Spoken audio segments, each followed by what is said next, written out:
Good day, Deep and Word family. Welcome to day 294 of our Bible study review. Today we're opening up a new book and we're opening up in the Brit Hadashah, or what you may know as the New Testament Scriptures. We're kicking off with the book of Matthew or Levi, and the first chapters for study review are 1 through 4. Now, the message is pre-recorded from last year, but it's not formatted in the way that I recorded it on Instagram. It was formatted for YouTube. So please enjoy the message. I just wanted to clarify that before we walk into this, because I will not tolerate any fights in the comments or anywhere else concerning the name. And before we dive in, I just want to make note that you may hear variations of the Messiah's name. You may hear at first Jesus, right? But we know that that is not his true name. The letter J was not in existence when our Messiah walked upon the earth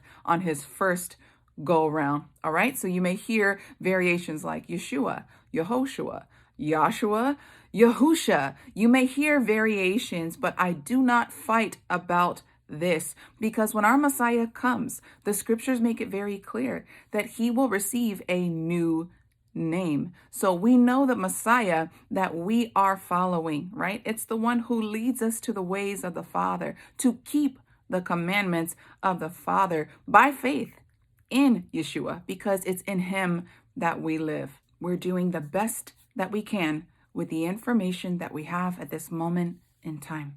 Now, we are starting today in the book of Matthew or Levi. He emphasizes Yeshua, Yahshua, Yahushua as the fulfillment of Old Testament scriptures and the Davidic king.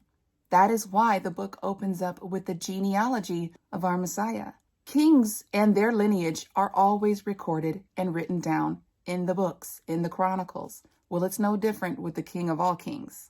Now, many will say that Matthew or the Gospels are the beginning of the New Testament. It's not technically new until the testator dies and then brings us into the new covenant by way of his death and resurrection. But let's get back to the very beginning of Matthew. It opens up and you see the genealogy, starting with Avraham or Abraham, all the way up into our Messiah. Now, our Messiah was conceived by way of the Ruach HaKodesh, the Spirit of the Father, Abba. We see that Miriam, or most people call her Mary, she was impregnated when she was engaged to Joseph. Now, Joseph is looking sideways because he finds out that she's pregnant and he has not become one with her yet. I mean, the logical answer is that Mary laid with somebody, right? But no, that's not the case here. The scriptures tell us that our Messiah would be born of a virgin. Now, even though Joseph knows that this child is not genetically or biologically his, he did not want to make a public show of Miriam. He was going to go divorce her in secret. But scripture says while he was thinking these things, that the angel of Yahuwah Elohim appeared to him and told him, "Do not be afraid.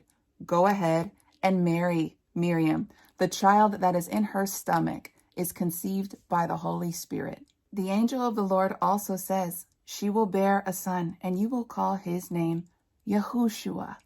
Most of your Bibles will say Jesus. That's his transliterated name. But to break this down for you to understand the true biblical name of our Messiah, Yahushua, the Father's name is Yahuwah, and the Son always carries the name of the Father. So let's break down the name of Messiah, Yahushua. His name literally means salvation of Yah. So right here in verse 22, it says that this had to happen in order to fulfill the prophecy of one of the major prophets in the Bible. I'm going to read.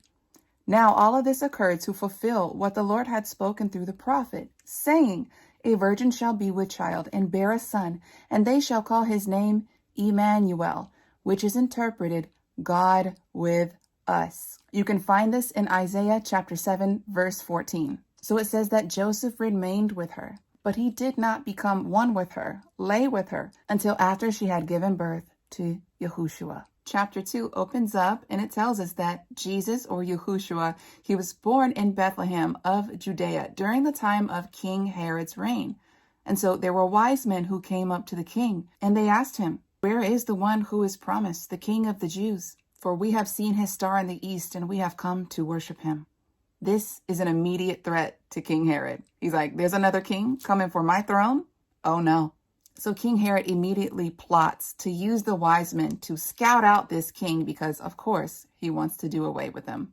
So he sends the wise men to go seek out this king of the Jews, this child being born.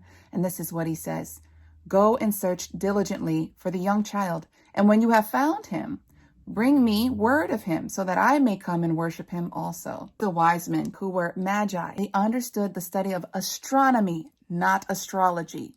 Let's not get those two twisted. The stars in the heaven are to point to his coming. They're to tell the story of him. It has nothing to do with you. Let's get that straight within the body. So they followed the star and they found where the child was born, and they brought him 3 gifts. And these 3 gifts are so important to understand. They brought him gold, frankincense, and myrrh. Gold, because he is a king. Frankincense, because back in the book of Leviticus, we know that frankincense is part of the special spices used for a burnt offering. Messiah is our burnt offering. And then they bring him myrrh. Myrrh is used to signify death and mourning. It was used to embalm bodies. So what do the 3 gifts tell us? That Jesus, or Yahushua, he's king, he came to die, but his body would be preserved. Scripture tells us that the wise men were about to go back to Jerusalem to inform King Herod, but the angel of the Lord told them, do not return to King Herod, but to return to their own country and by a different route. After the wise men departed, the angel of the Lord appeared again to Joseph and told him, "Arise and take the child to Egypt and stay there until I bring word." Why? Because King Herod was seeking to kill him. King Herod was not about to share his throne with anybody. So Joseph took Miriam and he took the Messiah to Egypt, and they fled. And they stayed there until they received word, until King Herod died. This is fulfilling the prophecy of Hosea chapter 11, verse 1. At the very end of chapter 2, it says that King Herod was furious that the wise men did not come back and give him word. He realized that he had been deceived because Herod had no idea that the Messiah had escaped. After the death of King Herod, of course, Messiah, Joseph, and Miriam, they returned back to the land. But they do not go to Bethlehem. They make a pit stop in Galilee. And they went and lived in a city called Nazareth. Now we walk into chapter 3, and it introduces John the Baptist. Now, if you did not know, John the Baptist is the pictured one of Elijah, the one who is speaking in the wilderness, saying, "Prepare the way for the king. Repent, because the kingdom is at hand."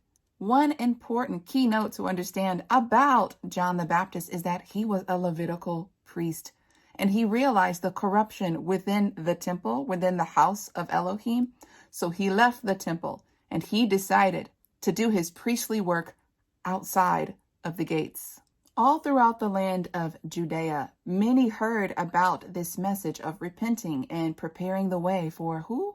The Messiah. So many came to be baptized by the Levitical priest, John or Yohanan. In the midst of his ministry, baptizing people, calling people to repentance, Pharisees and the Sadducees came to see what he was doing. Why? Because the people were not going to the Pharisees and Sadducees. They were going to John the Baptist. The Pharisees and Sadducees were jealous. They were losing control. So this is what John the Baptist says to those Pharisees and Sadducees. He says, "O generation of vipers, who has warned you to escape from the wrath to come? Therefore, bear fruit worthy of repentance.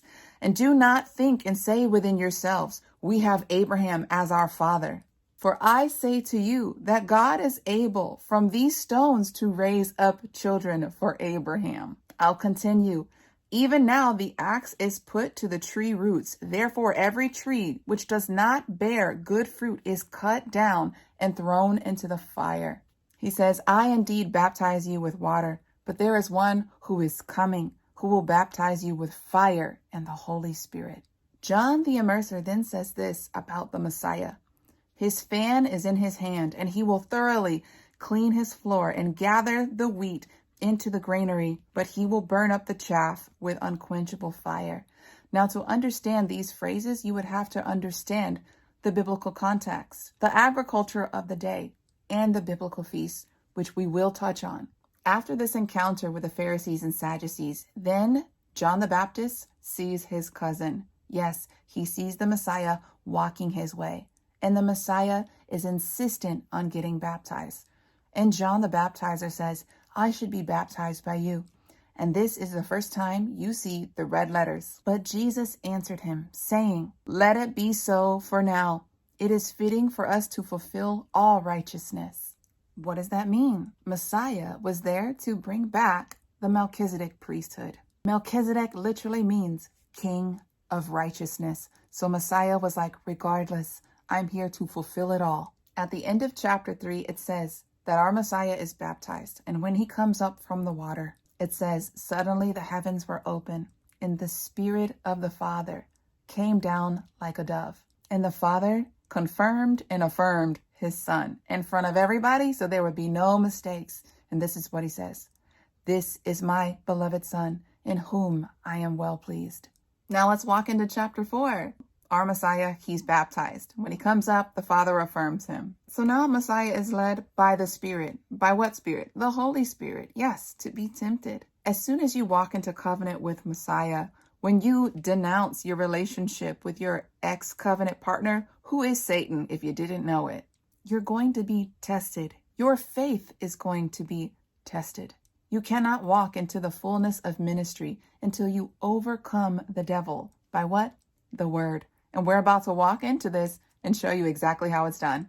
So it says that our Messiah fasted for 40 days and 40 nights. The significance of this is the wilderness experience of the children of Israel before they walked into the promised land. Now the tempter, who is Satan or Hasatan, he comes up to Messiah, and the first thing that he attacks is his identity.